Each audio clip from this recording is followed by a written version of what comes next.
Halo semua, perkenalkan nama aku adalah Ashley Edelin Dimas Petela. Aku dari Prodi Fisioterapi angkatan 2022 dan MPM aku 220683734. Jadi kali ini dan video ini aku ingin share kepada kalian semua mengenai apa yang aku amati di sekeliling aku dengan pengaruh tingkat kesehatan. Nanti aku akan menjelaskan apa saja bentuk atau gerak tubuh yang dimiliki oleh orang sekitar aku yang telah aku amati. Jadi yang pertama ini aku ingin men-share kepada kalian mengenai seorang orang tua lansia ini yang memiliki postur tubuh yang kurang disayangkan atau sangat dikhawatirkan ini, dimana pada masa usia tuanya mungkin beberapa orang yang aku amati di sekitar keliling aku ini memiliki postur tubuh atau badan yang bungkuk pada masa tuanya juga. Jadi aku ingin menceritakan kalau badan bungkuk ini merupakan ciri khas yang dimana dia penderita kifosis, yang dimana sebenarnya jenis kurva yang normal pada tulang belakang dada. Jadi aku ingin menceritakan apa yang aku amati selama seminggu ini. Jadi aku melihat seorang ibu atau orang tua lansia yang pagi-pagi sering duduk di depan rumahnya, tetapi duduknya itu tidak seperti pada umumnya dan usianya yang lain. Mungkin sudah orang tua maupun lansia, jadi postur tubuhnya itu membungkuk. Jadi aku mengamati dengan teliti dan juga aku mempunyai teman atau dibilang teman dekat atau sepupu.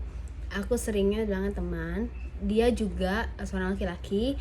Dia karena mungkin sering main handphone, bawa ransel yang sangat berat, dan juga menyepelekan postur tubuhnya. Jadi dia sering duduknya tuh membungkuk, sampai hingga pada dia waktu SMA ini dia mengalami postur tubuh yang bungkuk, yang dimana bahwa cowok keren itu tuh seperti gini loh tampilannya, tetapi tidak masalah untuk maupun dia cowok maupun cewek. Tetapi saya sini ingin memberikan beberapa pengamatan bahwa postural itu atau badan bungkuk ini dapat terjadi dalam kebiasaan kita sehari-hari, tetapi juga susah untuk para lansia. Misalnya untuk duduk, untuk bangun, untuk melakukan aktivitasnya sendiri pun mungkin sangat berat.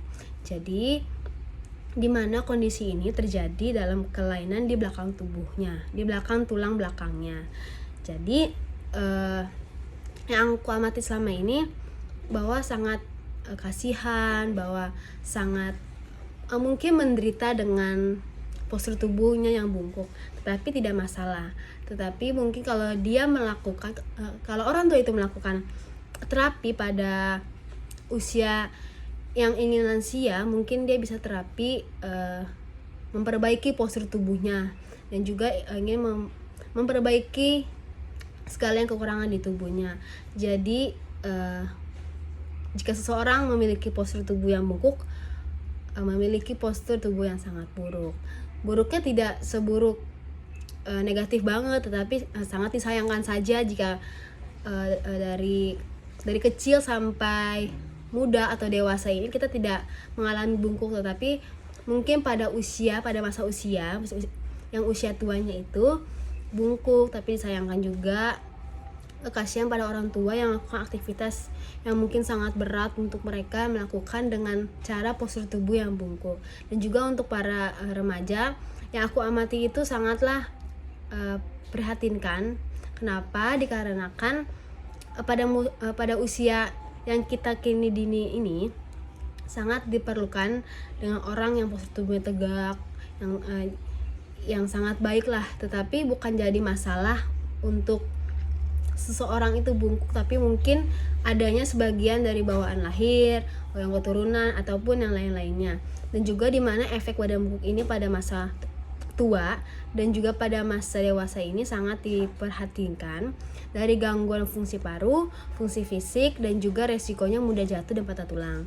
Dan juga memiliki postur yang sangat buruk yang tadi saya sudah bilang kan, bahwa dengan orang melihat kita secara bungkuk mungkin mereka pikir sering bawa berat, sering main gadget, walaupun ada beberapa orang yang tidak tahu kalau kita bungkuk itu karena kita sakit pinggang kah di belakang atau selainnya yang mungkin kita nggak tahu gitu kan. Dan juga ada kualitas hidup yang dimana ada gangguan fisik, fungsi paru, dan juga meningkatkan resiko patah tulang atau jatuh. Dan juga sangat berfungsi bagi paru dan nyeri punggung dalam jangka waktu lama. Jadi saya ingin share kepada kalian semua mengenai postur tubuh yang mana yang baik dan mana yang tidak, dan mana yang harus lebih diperbaiki dan mana yang harus lebih diteliti mengenai tubuh kita, yang dimana tubuh kita ini pemberian dari Sang Cipta kita, Tuhan kita. Jadilah kita harus merawat tubuh kita. Kalau jika kita kalau memiliki kekurangan, diperbaikilah, dan juga ketika tubuh kita rusak, kita perbaikilah. Jadi kita sama-sama mengendalikan diri kita dan belajar mengenai tubuh kita sebaik mungkin. Jika kita punya kekurangan duduk atau berdiri ataupun berjalan, kita harus memberitahunya kepada orang tua, ke dokter atau ke fisioterapi atau ke tempat medis yang bisa memperbaiki tubuh kita. Jadi ini yang aku amati selama 1 minggu ini mengenai bagaimana cara mempengaruhi tubuh yang dapat diperbaiki dengan benar dan juga ada efeknya. Dan juga cara menjaga postur tubuh yang baik itu dengan jaga postur tubuh agar tetap tegak dan berdiri dan berjalan supaya tidak susah melakukan aktivitasnya kembali. Dan juga harus memperhatikan saat duduk, dan juga harus memiliki postur tubuh yang benar dan tegak.